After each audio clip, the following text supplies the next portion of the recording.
Урматтуу мусулман бир тууган, иза мата ибн адам инқата амали илля мин салас. Адам өлгөндө барлык нерсе токтойт. Сооп барбайт, 3 нерсе жетет. 3 нерсенин сообу жетет. Биринчиси, садакатун жария. Кана эми кыргыз эли ушуга амал кылганда өтө өзгөчө болмок. Ушул хадиске биз кыргызстандыктар амал кылсак, жолоңдолбогон айыл калбайт эле.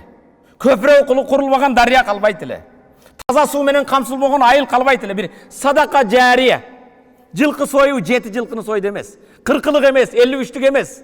Садака жария деген сөз атаңдын атынан көпүрө оңдоп койсоң, жол оңдоп койсоң, аялдама куруп койсоң, көчөт отургузуп койсоң, мектеп салып койсоң, мечит салып койсоң, жетимдер үй салып койсоң. Бул садака жария. Өзүң өткөн менен сооп келе берет. Экинчиси, садака жариядан кийин авваладул салихун яду лаху, артыңдан калган калыс дуа кылган перзенттериң. Тилекке каршы менин мекендештерим көпчүлүгүбүз ата-энебизге 3 аяттан болгон Каусар сүрөсүнү, 4 аяттан болгон Ихлас сүрөсүнү окуп да дуа кыла албайбыз. Атага өзү да отуруп дуа кыла албайт. Дуа кылган артынан салих перзенттердин дуасы дейт.